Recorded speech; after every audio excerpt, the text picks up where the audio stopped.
Good morning. The start of webinars are so awkward. It is like a cold open for a Saturday Night Live show.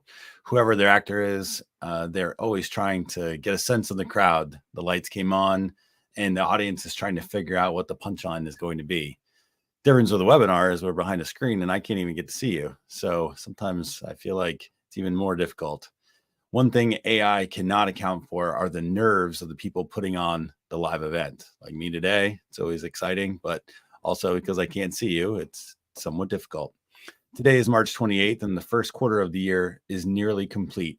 Businesses have had an opportunity to see some of their plans either have an immediate success, fizzle, or haven't had the impact that they were anticipating.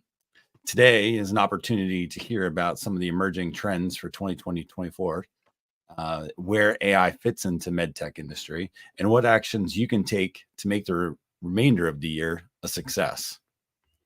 So today we're going to work to help you define AI, give a little history lesson of how long artificial intelligence has actually been around, then dive into the current lack of adoption of AI in the MedTech space and why that could be. From there, we will work our way through responsible AI and how to set up some framework within your organization, complete with some use cases and examples. That said, new technology doesn't solve old problems. How can you create a successful implementation? Old habits die hard, but there are some trends that you can absolutely take advantage of immediately that can help you today, as well as some wonderful AI tools that have helped us see success. And then finally, Jeff and I are going to give you a 22-step playbook that you can implement that helps you own your narrative, improve culture, and make AI easier to adopt for your organization. My name is Justin Starbird, and I'm the founder and CEO of the Aebli Group. TAG is a full-service marketing agency based just north of Portland, Maine, working with clients all over the country. We work to be part of your team just down the hall and work well with your team as a third-party marketing department, as well as work well with your existing team in place. At TAG, we have several MedTech companies that we work with as clients, as well as industries that we also work in: heavy machinery, transportation and logistics, as well as other B2B spaces. It is the TAG team that makes the difference for us and is our secret sauce. But before we get started, I also want to thank Lauren Damon, Jessica Cummings, Aaron Cobb, Rosa Henderson, and Brian Wilson from the tag team, who are all behind the scenes this morning making this happen. So thank you all. Also, for today, I'm not alone on this webinar either. I get to welcome a good friend of mine, Jeff Wilhelm, the CEO and founder of Infused Innovations. Jeff, thanks for joining me today. Thanks, Justin. It is really nice to be here. Apologies in advance. As you know, I have caught whatever illness is going around. I think we've all probably caught it over the last month or so. Yeah. But, who needs working ears and a voice for a webinar? We're just going to power on through. I'm going to stay hydrated and mute myself as needed. I'm really excited to be here talking with you today, Justin. I know how great the team at the Aebli Group is in working with clients on challenges like these. And our focus area at Infused Innovations as it relates to responsible AI, I think becomes an important lens to look at all of this through. So Infused Innovations, we're a company that loves to help our clients solve their biggest problems. We work at the intersection of data, security, cloud, and innovation to bring solutions to bear for our clients to help them do more. We have staff all around the country. We work across many verticals, especially those where security and regulatory compliance are key considerations. And I threw my LinkedIn QR code up on the screen in case anybody would like to talk after about how we can help you. Great. I always, you and I were preparing for this. I did this a version of this talk back in February at MD&M West in Anaheim, and really the future of everything is AI, right? So, I get asked sometimes, why even have a webinar? Why talk about it? And, not to get political, but I keep thinking about Obama at the Correspondence Center from, I think, 2016 or something, where he just did a mic drop and said, he's out. And it's, so the future of everything is AI, mic drop, and then you can have your hour back. But then that would, then we wouldn't be able to get to talk about all the things that we know about what's coming. And it's been really interesting. You can go to the next slide, because, AI is actually, you're going to talk about it in a minute, but it's been around forever. The definitions of such are, artificial intelligence uses computer science and data to enable problem solving machines. So that's, it's not a blanket term for everything. Then there's machine learning, which refers to the study of computer systems that learn and adapt automatically from experience without explicitly being programmed. So logarithms, et cetera. And then deep learning, which I know you'll talk about in a little bit as well. So AI is already in your business more than likely. And most of our devices already have something built in that's trying to make sure that, our social media feeds are giving us the right content to look at.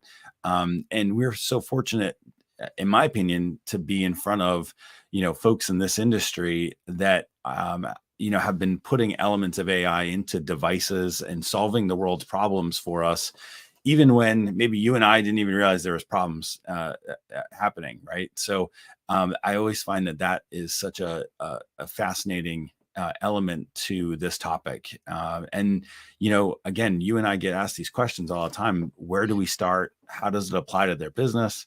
How do you budget for something like this? And what's the net impact? And, the tough part is the answer, it always, depends. It depends on a bunch of variables. But, really, if you wouldn't mind giving a little history lesson on, how we got to this point in history. Sure. And you touched on a couple of interesting use cases just off the cuff, right? Places where AI is in use, but it's kind of disappeared in behind the scenes a little bit. So people don't think about it too much.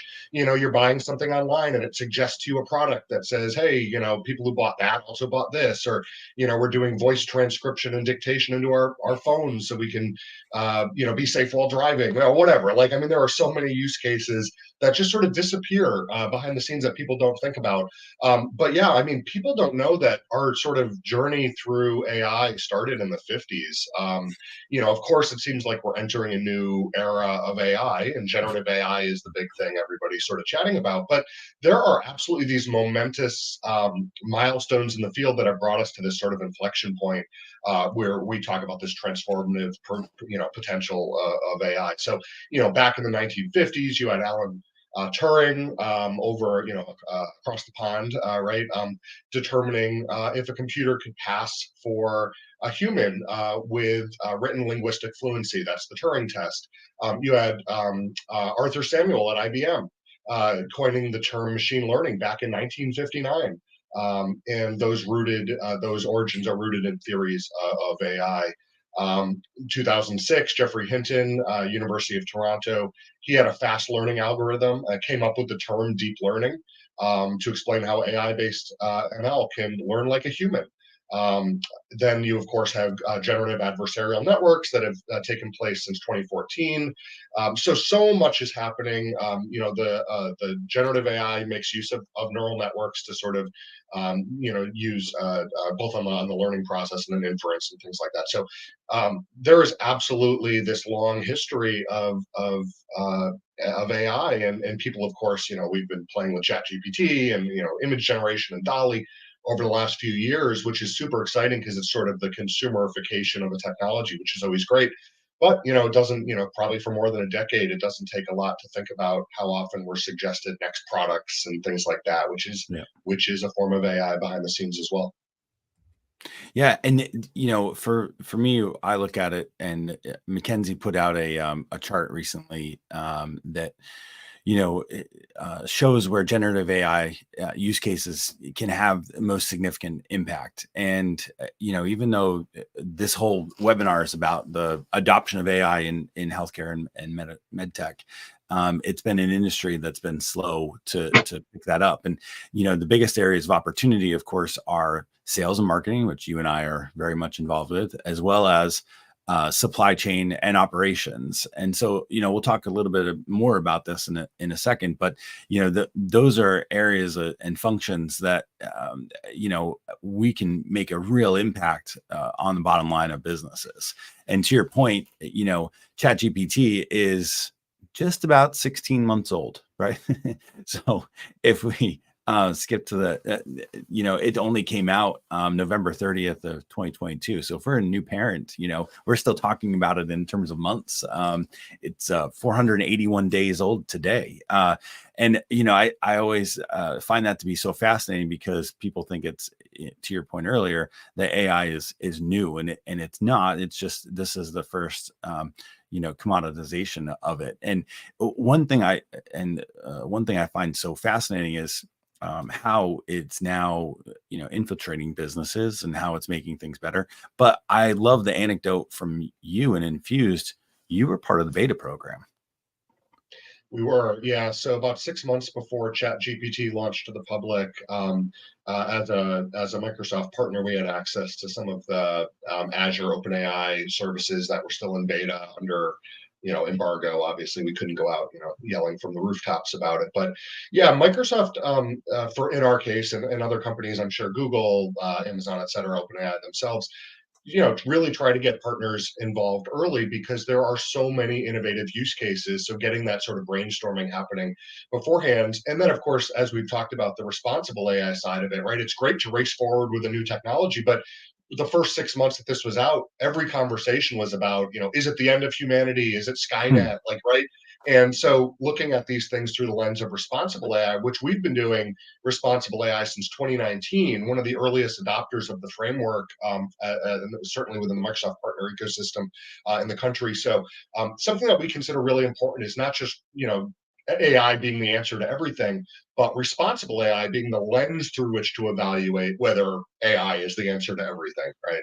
Yeah. Well, and to your point, the worry is that, that there's fear that, when I was giving this talk again in February, one of the questions was, well, what do you think about, AI making up use cases? And, that's not what we're here to specifically talk about in terms of how it's implemented in devices per se, but really how we can help, create a framework for it so that you're organization is successful. And this image here, created by Gemini, which is the Google new version of ChatGPT, if you will. And for many companies, the barrier for AI adoption is actually human behavior. The fear drives a lot of that behavior, especially the fear of change or the fear of unknown, the fear of algorithms and not understanding them. So solutions for addressing the fear of change and people's preference for the status quo need to have a clear vision and strategy. So one of the things that we're going to talk a lot about through this is engaging all the relevant leaders and stakeholders in the organization, so that everybody from the legal team to cybersecurity to marketing and other functions are truly involved, because we shouldn't be fearing AI while something is happening, right? And I follow Peter Diamandis really closely. He's I wouldn't say a futurist, but certainly somebody that is on the bleeding edge of a lot of technology. And one of the things that he brings up is that many people fear what's coming, given the increasing speed and power of the advances that we've had. So, for example, we have opportunities in education and healthcare that should be AI driven, but as you're going to talk a little bit about, we want to make sure that it's not for bad, right? So it's not nefarious. Right. And just to add on to that really quickly, I mean, look at the cybersecurity industry for a second, right? I mean, you've got these threat actors that are using AI to more efficiently attack companies. So what's the answer to that? Using AI to more quickly respond to the attacks in real time. So it's essentially now an AI fighting an AI, right? I mean, like, you could write a movie about that, right? So I mean, it's absolutely the kind of thing where there is room for um, skepticism and caution and optimism and hope and concern all at the same time. And it's using the tools for the right reasons at the right time for the right purpose, that I think make the difference. Yeah. Well, as long as Tom Cruise is our actor, I think it'll be a hit. Yeah, absolutely. I mean, he makes a good movie. So, but you touched on this, right? I mean, some of the common fears and concerns certainly are related to things you mentioned, privacy and security. But there's also this concept of bias in the training data. Training data absolutely can reflect even historical inequities, right? We've got a long history in this country of this historical inequities, and the data that is being used as training data is no exception here. Generative AI models, they learn patterns from the data that they're trained on. So if data contains biases or inequities, AI will perpetuate or amplify those biases. In MedTech marketing, for example, that could result in promotional materials that favor one specific demographic over another, or fail to address the full needs of a diverse population, right? So that's an important one. There's also worry about misrepresentation and exclusion, right? Biased data can lead to exclusion of unrepresented or underrepresented groups. If generative AI creates marketing content predominantly featuring one ethnicity or another, or ignoring others based on bias, that can not reflect the diversity of the patient set, or certainly from a marketing perspective, not capture the full audience that you might want to be targeting. There's also, of course, inaccurate predictions and recommendations, which are probably pretty easy for everyone on the call to understand. If you're basing predictions on data and the data is skewed, the prediction is going to be skewed. It's sort of like the Amazon example I gave earlier, right? It's like I go on and I buy something for one of my kids, and then it's making predictions that are completely irrelevant for me, but they might be totally relevant for somebody else. It all comes to the training, sort of the training bias and training data. And then erosion of trust. The thing that matters to all of us in our businesses is, especially if patients or healthcare providers notice bias in marketing materials, that can erode trust in the company themselves. This is especially critical in healthcare, where decisions have just absolutely profound implications for health and well-being. And then you touched on this already: privacy and security. Privacy is a broad concern, and it's worth obviously emphasizing that in the context of MedTech, sensitive health data could be involved. The stakes are really high, right? The fear is that Gen AI, which requires access to large data sets, like we've talked about, can cause sort of an exposure or risk of privacy risk or security risk. And you mentioned hallucination a minute ago. There's this concept called RAG, retrieval augmented generation, where you can actually use, your own sort of sources of truth and grounding to have more, less sort of that hallucination, more truth. But that truth might, depending on what data that truth is based on, might also then introduce additional, sort of creepiness around the personalization aspect. So there's absolutely a lot to talk about here. These are just some of the common fears when we talk about the concepts of responsible AI in a moment. Well, you've given presentations on just these two slides, in full totality. So, Yeah. I agree with you. I think that those are areas certainly of concern and heightened awareness, especially for, I would say, fear mongers. But if anybody's looking for negative things, I mean, they don't have to go very far. Oh, of course. I mean, you're right. We could spend an entire, hour on, just this slide, really. I mean, but, bringing it home, obviously, to specific audiences makes sense, and letting folks know that this is the lens through which we all care about this stuff. We're not just racing forward blindly. I'll go through these really quickly. Fairness. Fairness is all about making sure that AI systems don't create or reinforce biases against groups or individuals. Is the model fair? In MedTech, that could mean access to medical technologies and services equally across the population, or diagnostic algorithms that are trained on diverse data sets that represent all demographics, right? That fairness really, really models. We don't want to neglect a certain population accidentally because of training data. Reliability and safety, again, one that's pretty easy to understand. Reliability just really refers to the consistent performance of an AI system. And of course, safety means that the system does not cause harm to its users. Reliability and safety in medtech means minimizing risks, preventing harm, minimizing incorrect diagnoses, treatment advice, or certainly on the marketing side, making sure that AI generated content is accurate, evidence based, conforms to standards, the sort of normal stuff related to reliability and safety that you'd think. Privacy and security, another core tenet of responsible AI. That just means that AI systems should be built to protect the privacy of the individuals and secure against unauthorized access to personal data, to patient data. In medtech, where patient data is just absolutely sensitive, systems must comply with, obviously, regulations like HIPAA.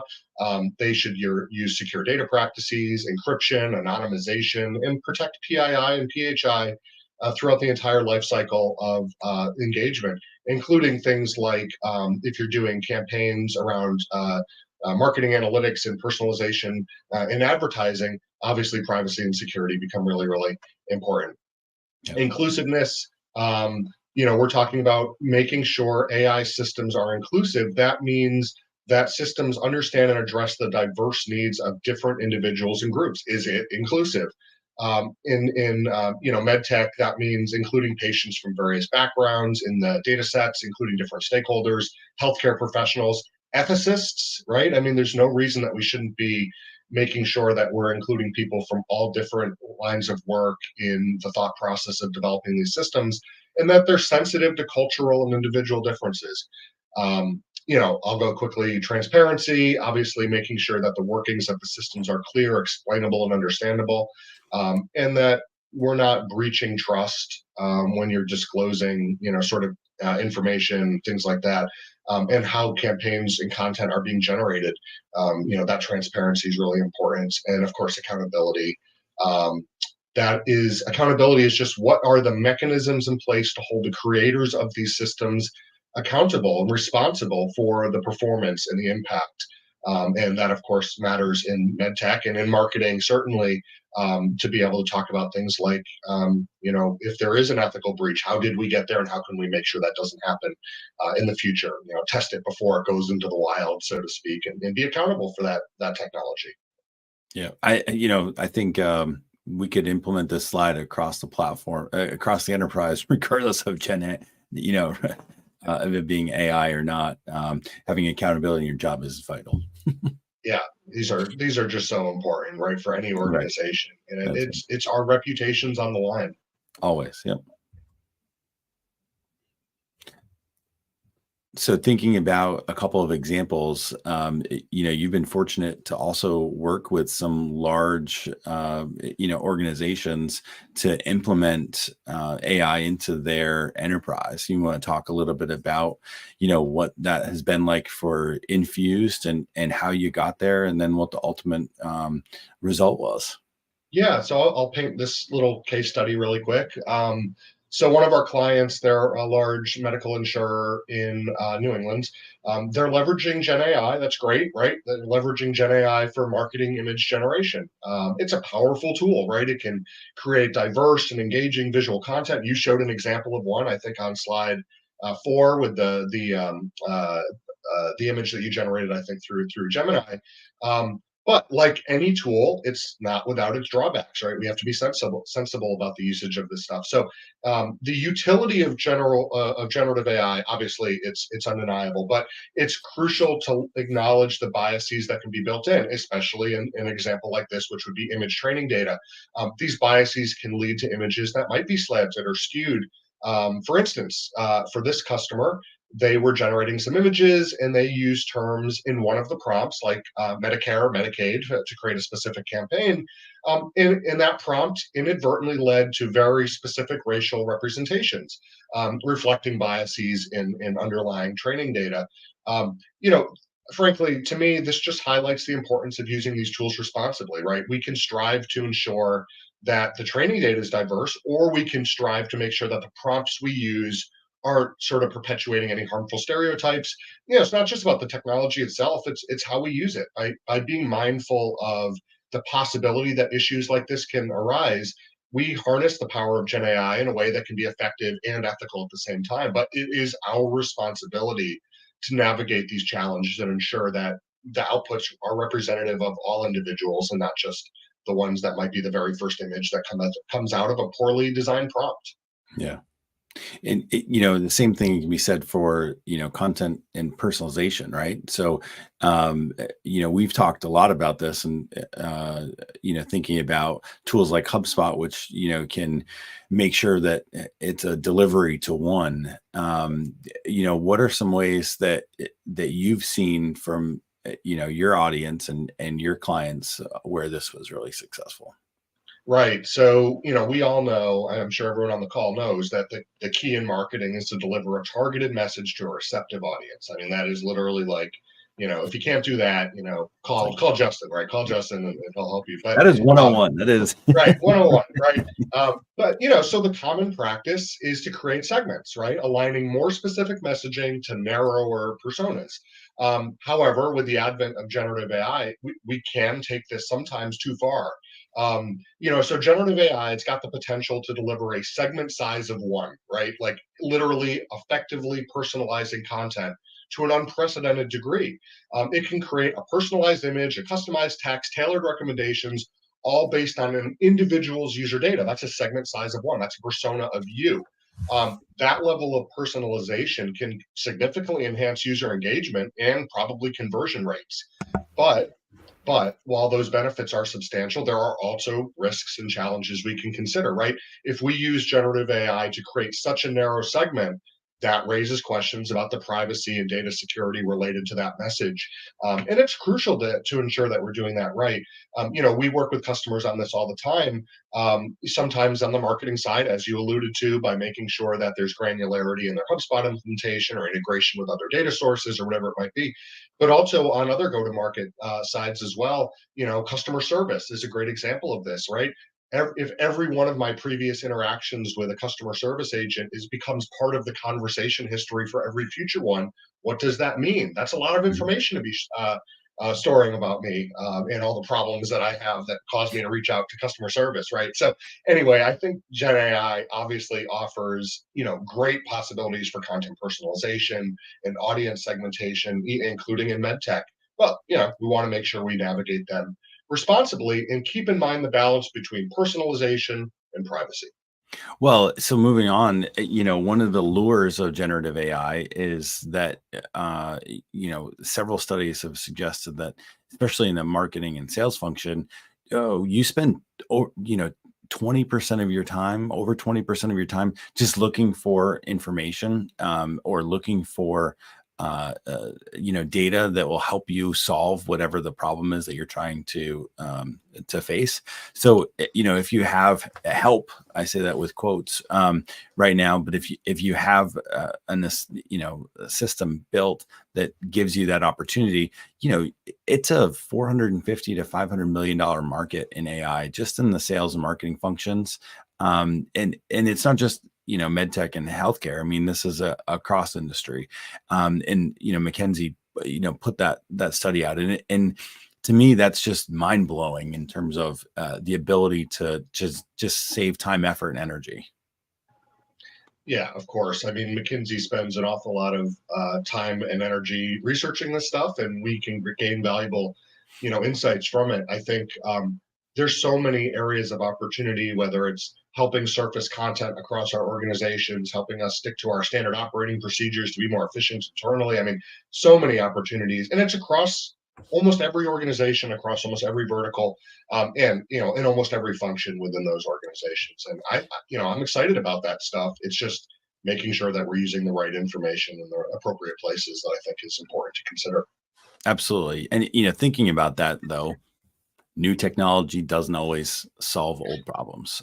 In many cases, they make them worse. And Katie Robert is the CEO of Inbox Insights. I follow her really closely. And a couple weeks ago, and even actually, ironically, yesterday, she updated the 5 Ps of success. And we'll talk about it in just a second. But, she reminds subscribers and me specifically that if you don't have the cultural ability to accept new technology, then you're just adding a layer to things. And so, if we move on and sort of give the diagram of things, and you think about your business specifically, not Infused necessarily, but our audience's business, and you look at, operating or implementing a new tool to your tech stack to make things more efficient or easier, generally it's going to be met with adoption issues, or the spotlight becomes really on where things break down. So what we talk about often is making sure that we identify what the goals of a company are, how are they communicating, what is their plan for scalability or their process. One of your topics is on governance for the platform and how that's instituted. And then going back to the point about accountability, to me, those things are so important, to implement and make sure that as we're looking to install new technology or new ideas or make a shift, the culture is ready for it. Yeah, and so many organizations just dive right into, the shiny object, or, oh, there's a technical solution for this, or a box I can buy, right? I mean, it's human nature, right, to want to Yeah. solve things with sort of the easy button. I get it. We've all been there. But, if you don't understand, the people, the process, and the purpose of something as the core drivers for a decision, you end up with sort of technology for the sake of technology, and it doesn't, nobody adopts it. It doesn't solve anything. Right. So thinking about, the purpose, what are you trying to solve? How does it tie back to the overall business? If you can't bring, new technology to solve the problem, you just created an extra layer for your team. So, not just making it another box to check. Yeah, that's right. And if you go to the next slide, the same thing is true about people, right? I mean, it's a problem as old as time, right? Technology solutions don't solve human resources problems. If your people can't communicate, layering in another tool for them to communicate with isn't going to solve that problem, right? Email didn't solve every problem, just like Slack and Teams doesn't solve every problem. Obviously there is use cases for things like generative AI to help with this, surface the right information across the organization, helping people stay accountable, meeting transcripts, client notes, like all that kind of stuff is there's absolutely room for improvement.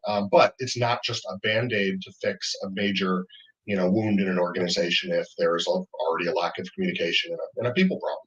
Right. Same thing with process, right? And being able to scale. When it's not clear what the process is, or if there's no process in place, that drives you crazy because it makes those inefficiencies worse. It really amplifies those the warts that you have in the business. And then, it instead of galvanizing a team, it actually tears them apart often. And then, thinking about governance, right? This is something that you talk about often. Yeah, I mean, this one is this one's really common in most organizations because you've either got organizations that are sort of top down oriented, where all decisions come from IT and they're adhered to 100%, or you've got sort of the other side of the equation, which is people solving their own problems. We call that shadow IT, right? Things that the organization's not managing. And they don't have full visibility to, but it might be solving a legitimate problem that somebody has. The more tools an organization embraces to solve its problems, the more data is spread across more systems, right? And that's just harder to manage. It's harder to have governance and sort of compliance and regulatory alignment there. And when we're talking about regulated data sets, PII, PHI, including marketing data sets where GDPR is a consideration potentially, this becomes a real big challenge. You have Salesforce as an example here. Think about Salesforce without governance, right? If every team in an organization just figures out how to use it their own way, that's not going to solve any problems. It's certainly not going to drive the business forward. So 100% governance is important, and it should be part of every conversation before a tool is even selected. Absolutely. And same thing with accountability. We call it performance, of course, but really, if the goal line is changing all the time, then it makes it really difficult. You mentioned top down, sort of, goals, which are really important. But if the top is changing where the goal line is, and it makes it really hard for the enterprise to know, where they're going. So adding new technology doesn't actually solve that problem. And thinking about why we actually spent time on this, and added 5 or 6 slides to this, it's because without the opportunity to shift the culture to be able to do this, it becomes vital to being able to actually see success. And so thinking about when tag comes into a new engagement, and I would imagine same for you guys, generally speaking, the first thing that we do is we shift that culture from reactionary to, being proactive. So we're not just sitting here making, huge, gigantic moves, and, try to be the right partner to help them see where that path is going. So that's the big why, in my opinion. What are your thoughts? Yeah, I same with the way we approach engagements with clients as well. We have a framework we call the art of the possible, right? And it's the kind of thing where you go in and you listen to the problems an organization has. If you have a partner that comes in and starts giving you solutions in the first hour before they even know who you are, right? That's not a partner. That's someone who's trying to sell you something, right? So it's the approach that we take is you listen, you step back, you evaluate, and the answer is different for everyone, right? I mean, the reason we say we focus on modernization and innovation is because depending on your organization, those mean very different things in your sort of maturity model or your life cycle. If you're talking to an organization that's pre-digital, brick and mortar, organization kind of thing, that's modernization for them might feel like a major innovation, right? But Mhm. if you're talking to an organization that's grown up in a digital age and has a .com storefront on Shopify and has embraced HubSpot, and gets this stuff, a little tweak around the edge isn't going to move their organization forward. Innovative technologies like using AI responsibly probably have a bigger impact for them. So everyone's a little different, and asking the why around those 5 Ps is super important because there is no one size fits all for any of this. No, absolutely not. And that's why we have this slide up, I think, is because, the best time to start, moving your organization forward was a long time ago. The next best time to do it is today.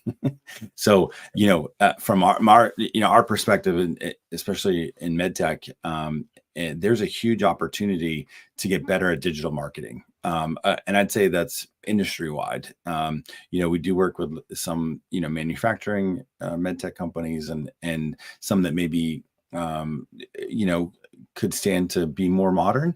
But getting them to root their marketing and strategy in a CRM, a contact relationship manager, to see what the efforts are, the success of their efforts is a huge opportunity. And so that's why say, hey, just because you didn't start way back when, or you didn't start using AI 16 months ago or 481 days ago and it became live, that doesn't preclude you from starting today or installing some of these things now. Yeah, and in some cases, waiting a little while is not a bad thing. Technology moves so quick, And when we talk about innovation, it's not a destination, right? I mean, don't Right. think of it as like, here's what I'm doing to innovate, and I have 18 months to do it, and when I get there, I'm good. I mean, it's just not how organizations need to be thinking about it. It's a philosophy, and more than anything, when we work with organizations on innovation, we're trying to help them build a center of excellence around it. It should become part of the way their organization thinks about the future rather than just something that they do to solve a specific problem. Well, and marketing is the same thing. So thinking about trends, for the rest of the year, and to your point about creating the center of excellence, well, the same thing with the marketing strategy. You set it in October of the year before, if we're talking a real calendar year, right? Now we are 2 quarters forward. We went through the fourth quarter of 2023. We're nearly done with the first quarter of 24, and what you thought of in October and November may not be coming to fruition. If this was in 2022, you had ChatGPT that had just come out, and really, I mean, there was buzz about what was potentially coming, but it wasn't clear until it hit, the App Store, and was opportunity for, to be one of the first to use it. What the power of the tool, was. So thinking about where we are right now going into Q2, what we're seeing, at least from our perspective, is a shift in budget, especially to rooting those marketing campaigns and efforts in their contact relationship manager tools like HubSpot.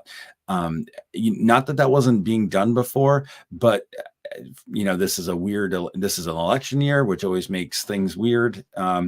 As well. And, you see more companies right now aligning their ERP and supply chains in their customer journey, both before their actual clients and then after, into one tool. And then defining what that single source of truth is. That's something that I know Infused works really hard on, is developing where that single source of truth lives. Man, that's a tongue twister this morning. Single source of truth is a tongue twister, and it is so important to any organization that wants to use data as a key business intelligence decision point, right? I mean, we worked with a publicly traded, multi-billion-dollar manufacturer out in the Midwest I think it was last year, and they didn't really have a strategy around data for business intelligence purposes, and then as a source of driving their machine learning and artificial intelligence strategy. So a big piece of it was sort of stepping back and saying, what are your various sources of truth in the organization, right? You've got data coming in from your website. You've got data coming from, I think it was JD Edwards. You've got data coming from, all these different sources, just-in-time inventory data. You've got retailer data, Home Depot and Lowe's, and the point of sale information they're sending you, all this stuff, right? And then you've got outside variables like seasonality and so many places where there's just this rich ability to drive decisioning, and taking all these different pieces of data, getting them into sort of a data lake, and creating this bronze, silver, gold progression. So you've got this source of truth that the business can use to make real-time decisions and look at trends and all that kind of stuff. And it can totally change the way an organization thinks about its future in amazing ways. But it takes somebody saying, this is an important thing for the growth of our organization. Yeah, and moving on to two, thinking about that, that's a couple $1 billion company that you're talking about, but that's also true for a couple $1 million company, because as you're scaling, you still need that framework in place to be able to do it. And I would argue sometimes that knowing what those values are or how that journey happens is more vital to smaller companies, because that dollar goes so much further. And with that, another trend that we're seeing pretty significant shift towards is, and not that people weren't trying to do this before, but owning their brand and their brand story, their narrative. And we're seeing a lot of website updates here, getting ready for going into Q2 and Q3, where they're realizing that their what their business isn't what their website says. They're not properly aligning what their story is with what they're actually doing. A lot of times it's, you mentioned earlier, it's not a set it and forget it sort of model. AI isn't a set it and forget it. You need to constantly update with the times with marketing. You're always updating with the times. And what we find, it doesn't matter how big or small the company is, often it's not being updated quickly enough to be able to share, what is actually going on, thus making it more difficult on the salespeople to, to actually sell the company or sell the product or sell the services. And especially in MedTech and some of these higher regulated industries, people are definitely still doing business with people. And a hospital is not going to buy a bunch of instruments or tools without being able to shake hands and say, hey, if there's a problem, who do I call? And there's still very much a personal component to all of this that it might be different in, say, an e-commerce space or selling a B2C device, especially with the regulations. What do you see from your side? Yeah, we're seeing the exact same thing, and trust is so important, like you said. But there's that authenticity, as you see on screen right now, right? It's like AI can be used as a great tool for all of this sort of stuff, and driving that authenticity is one of them. But only if it doesn't sound like an AI, right? We've all heard the manufactured voice behind, YouTube videos or TikToks or whatever it might be. That sounds, obviously AI, and it's like, wow, this content was automatically generated, and it sounds like it, and it looks like it. AI can drive an organization forward, but it can also make you feel really inauthentic if it sounds like you're just putting content out there for the sake of driving eyeballs and clicks, right? Yeah, absolutely. And, that is part of the lure of ChatGPT, Gemini, was it Grok, everything that's out there right now is that you can put in a prompt and that tells you what to do. I mean, even today, we didn't use AI to create this webinar. These are what our customers are telling us they're having problems with.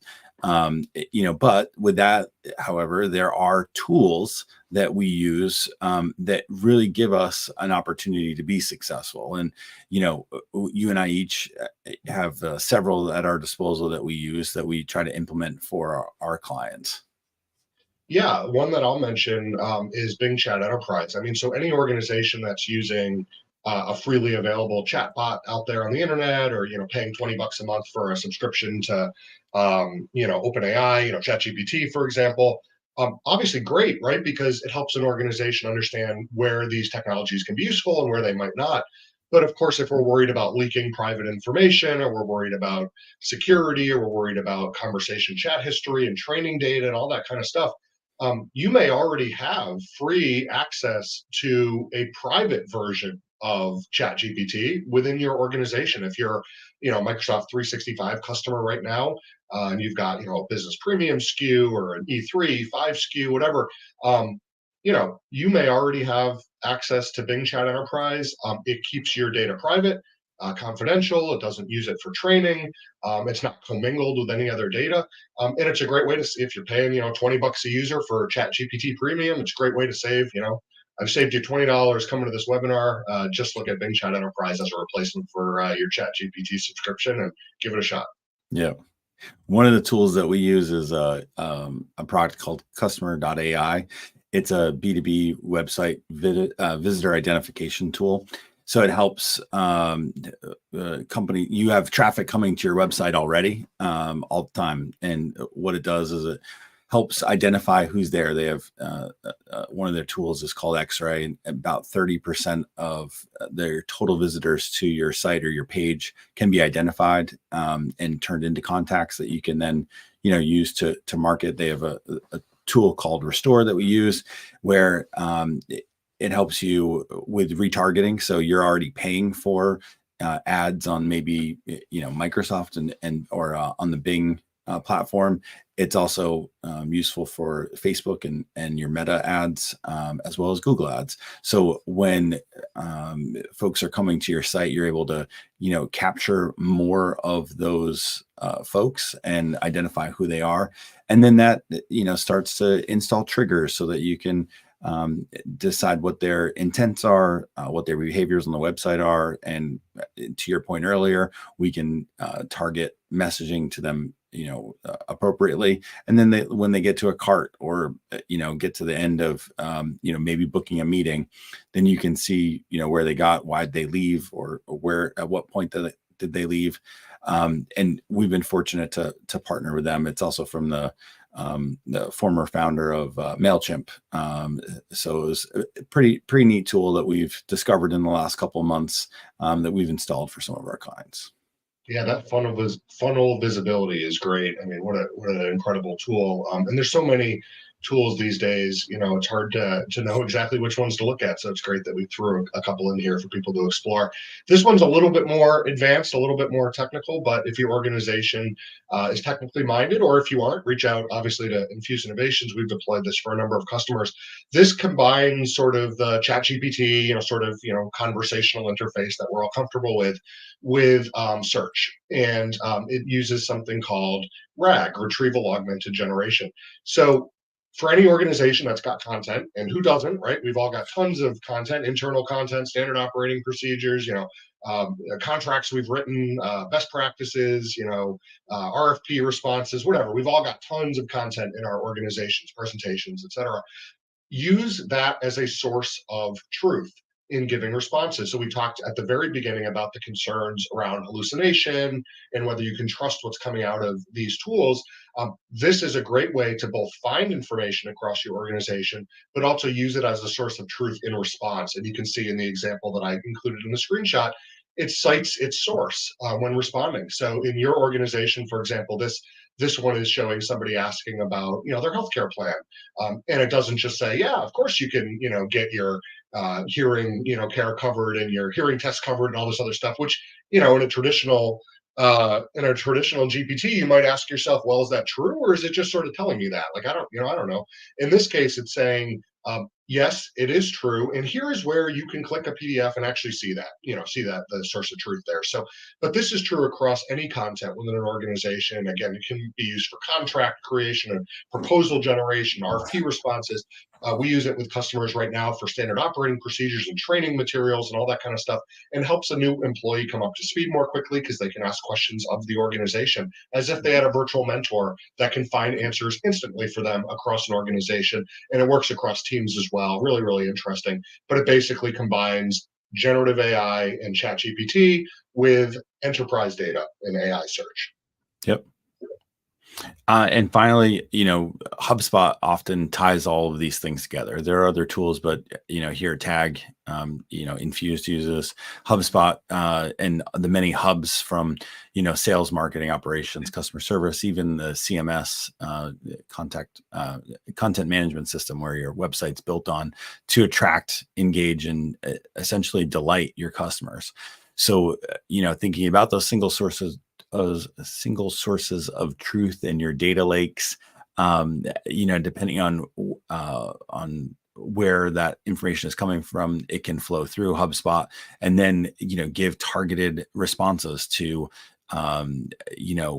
new folks coming into your funnel, qualified leads, folks that you followed up with, new customers, old customers, ask for referrals, and get all the way through it. And so, we've been fortunate that we're a partner for HubSpot. So, being able to implement it or, come in where others maybe haven't had as much success. So, oftentimes that's where we work with HubSpot and then our customers to identify not just a strategy, but then the success of those strategies.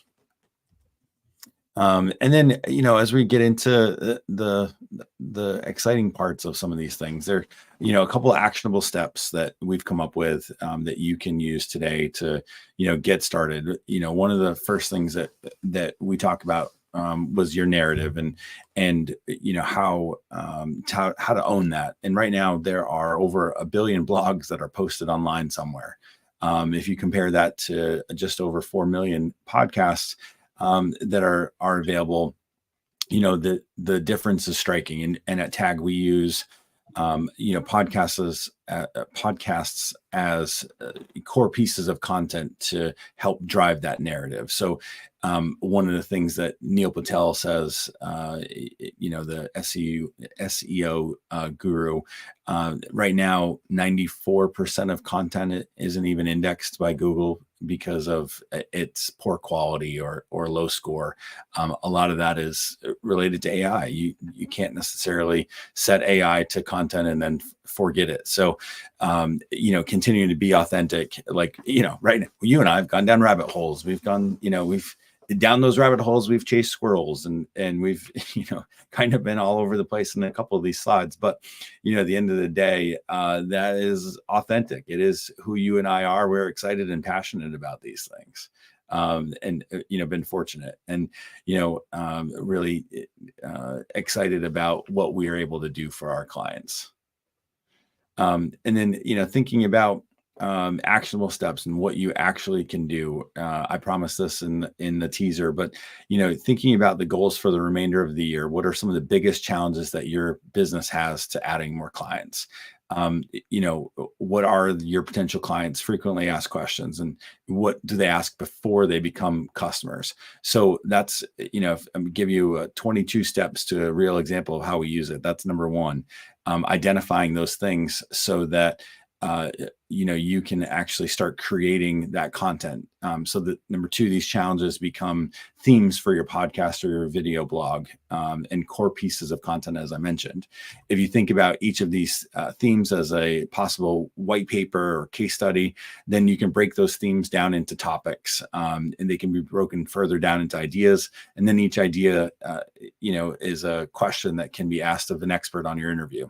So one of the things that we've done, in the past, even with Infused, was, set 8 to 10 questions for you, Jeff, or, for other members of your team, to extract that content out. And, what we aim for is 18 to 22, 25-minute interview. You've been a part of many of those. Well, of course, when we start talking, 18 to 25 minutes sometimes goes by very quick. It becomes an hour. Yeah, absolutely. Go figure. Here we are at the 55-minute mark. And, one thing that we'll do as soon as this is over, again, a webinar is another core piece of content, is we'll use rev.com, or if you use Zoom or Copilot, that transcribes your interview. And at Tag, we use StreamYard. So, thinking about this platform here where you registered to watch this, it's our video recording platform, because it creates, in our opinion, a better look and feel for that interview. So now, once you have that transcript, you can either give it to a copywriter, which is what we do still, or throw it into ChatGPT or other AI tool. And, that writes an 800-word article for you.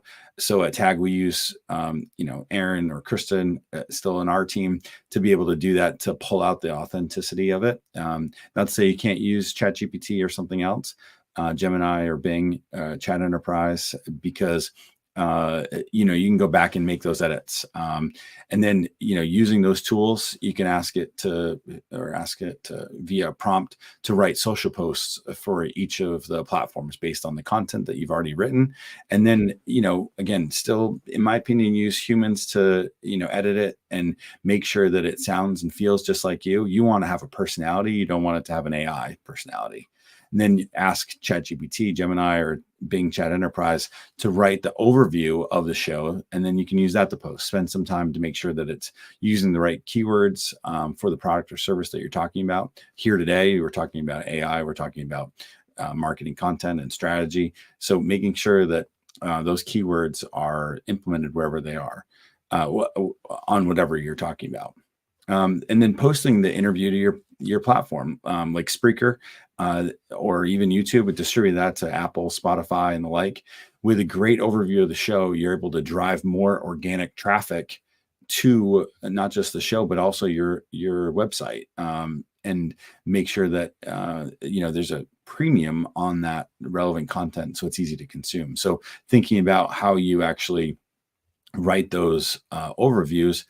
Right now, the trend is more about asking Google or Bing or even Yahoo questions to get answers versus keywords. So thinking about how that works, then embed that link from the podcast onto the website so that people don't have to leave your website to get that article or hear what's going on. And it also gives you backlinks from the podcast and even the social media platforms back to the website, improving your score. From there, what we're going to do after this is, once it's posted, we'll send an email to our list and people that have followed the show or followed this webinar today, alerting them to, that it's complete. Same thing with a podcast or a video, making sure that the new episode and series is known.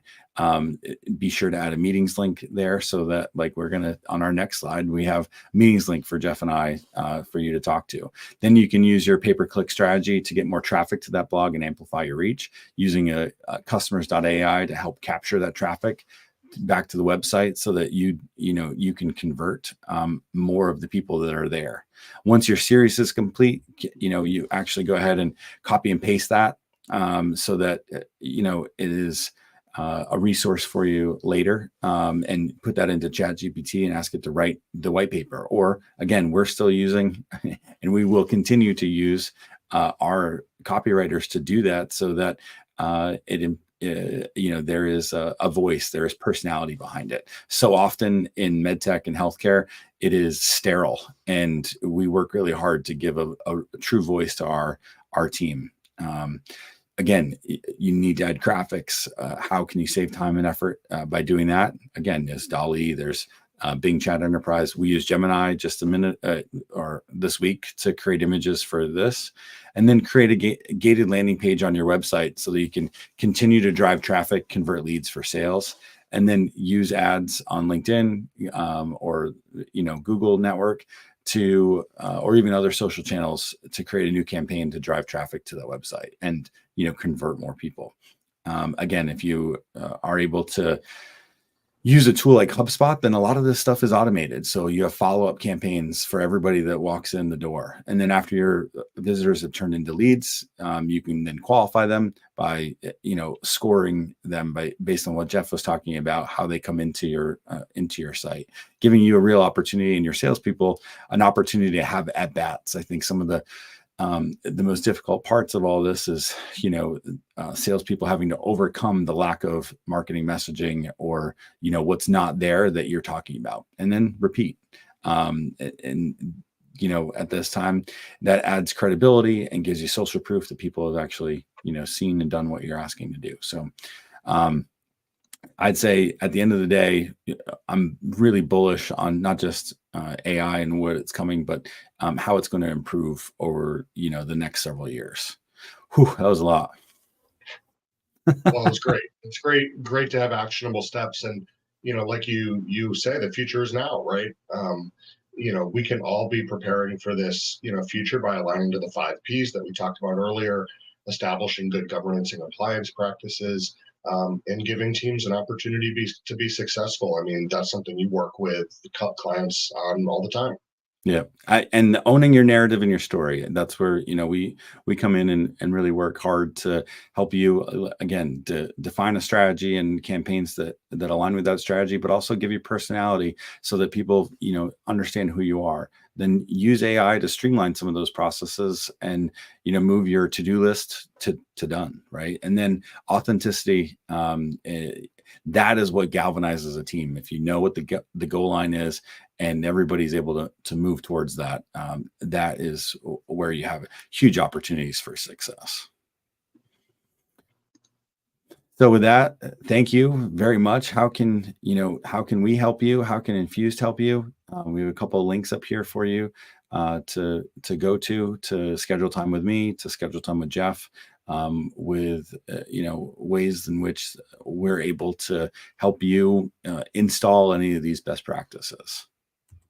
So with that, we'll open it up for questions. Jeff, thank you so much for taking the time to be on this with me. I think I had a lot of fun. I hope everybody else did.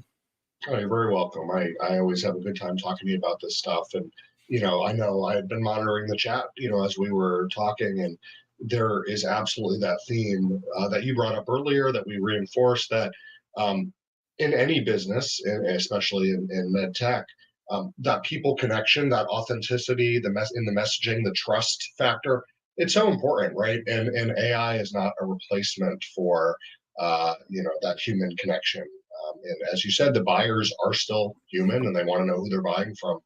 Certainly, there are ways to streamline workflow and improve the time in which it takes to generate certain types of content and find insights more quickly with AI, but it doesn't replace that human connection, right? Yeah. And hey, thanks. And Jeff, I see one of your comments there, appreciate, the thumbs up on the authenticity element. Jay, I see you there. And I on our post page here, I actually do have that as a tip sheet, so we can go ahead and send that out to you as well. Let's see. Oh, I see Stevens about how business and tech issues persist with AI. Absolutely, right? Things like organizational alignment and governance, change management, and getting organizations ready for that flow, right? People, process, tech, data being an important piece of the decision, just so important. And then Jay saying thank you for some of the customer.ai and other tools that were out there. Yeah, I think that in the white paper and sort of roundup and summary that you're going to be putting out there, all those will be included. And I also saw in the reminder email this morning, you had included links to all 4 of those tools, if I recall correctly. Yep. And I'll also send that out, like you just said, as a post follow-up. So it'll take a couple hours for that to get out there, but we'll certainly have it before the end of the day. Cool. Well, I think that's it. Again, Jeff, thanks so much for joining me today. I really enjoyed this, and I hope we do it again soon. Likewise. Thanks, Justin. All right. Thanks everybody for attending too. Appreciate it.